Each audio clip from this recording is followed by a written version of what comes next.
सात संगत जी बड़े प्यार से कहना। धर्म निरंकार जी। सात संगत जी, यूं तो संसार में अनेक प्रकार के गुरु हैं।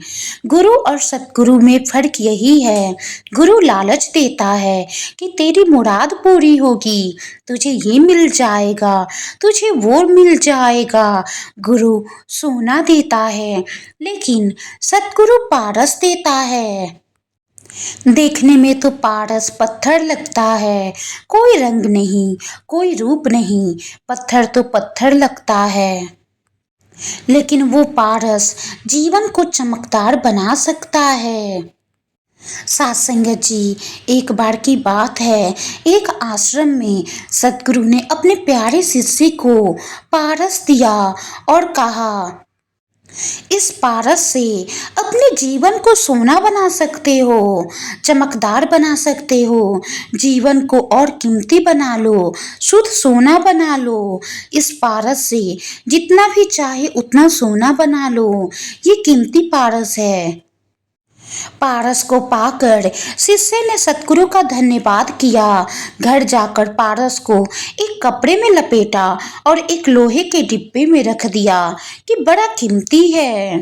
कुछ दिन बीते, शिष्य ने उस लोहे के डिब्बे को दूर से देखा तो विचार आया, गुरु महाराज ने झूठ ही कहा था कि ये पारस पत्थर से लोहा सोना बन जाता है।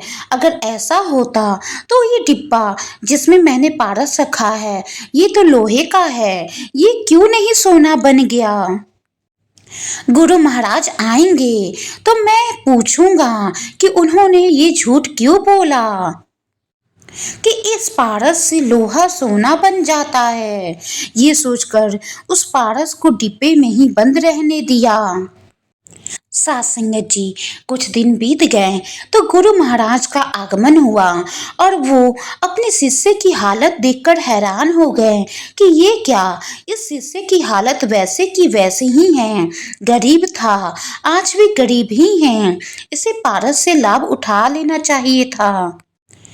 गुरु महाराज से जब शिष्य मिला तो गुरु जी ने पहला प्रश्न यही किया कि तुमने उस पारस का क्या किया। शिष्य ने हाथ जोड़कर कहा, महाराज पहले आप ये बताएं कि जिस डिब्बे में मैंने पारस रखा था वो लोहे का डिब्बा है, ये डिब्बा तो सोने का बन जाना चाहिए था, ये सोने का क्यों नहीं बना। तो गुरु महाराज ने कहा, लाओ डिब्बा और मुझे वो पारस दिखाओ। शिष्य तुरंत डिब्बा ले आया, गुरुजी को दिया। गुरुजी ने डिब्बा खोला, देखा पारस कपड़े में लपेट कर रखा हुआ था। गुरु महाराज ने कहा, बेटा देखो और समझो, इस कपड़े ने पारस को लोहे से छूने नहीं दिया। डिब्बे और पारस के बीच में कपड़ा था, कपड़ा ना होता तो लोहे का डिब्बा सोना का हो गया होता। सात संगत जी, ठीक इसी प्रकार सतगुरु भी शिष्य को सोना बनाना चाहते हैं, लेकिन शिष्य अहंकार रूपी कपड़े को छोड़ता नहीं है। हर कार्य में अहम का आवरण पहन लेता है, सेवा करता है अहम से, संगत करता है अहम से, सुमिरन करता है तो उसमें भी स्वार्थ और कामनाएं। शुद्ध सोना कैसे बनेगा। सात संगत जी, सतगुरु ने हमें भी पारस दिया है और वो पारस है ब्रह्म ज्ञान। लेकिन कहीं ना कहीं हमारे अंदर मैं की भावना है, अहम का भाव है, स्वार्थ और कामनाएं छिपी हुई हैं। तो शुद्ध सोना कैसे बनेंगे। सात संगत जी, जिस दिन हमारे अंदर मैं की भावना, अहम की भावना खत्म हो जाएगी, हर काम से मैं निकल जाएगा, स्वार्थ खत्म हो जाएंगी, कामनाएं खत्म हो जाएंगी, उस दिन हम भी शुद्ध सोना बन जाएंगे।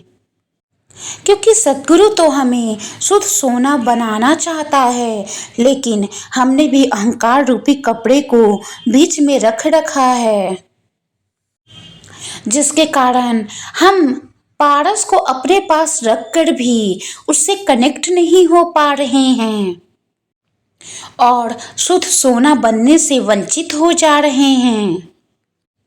तो आओ साथ संगत जी, हम भी अहम रूपी कपड़े को अपने बीच से हटाएं और पारस रूपी ब्रह्म ज्ञान का पूरा आनंद उठाएं और शुद्ध सोना बन जाएं। साथ संगत जी, वाणी में कोई गलती हो गई हो तो बख्श लेना जी, प्यार से कहना। धन्य निरंकार जी।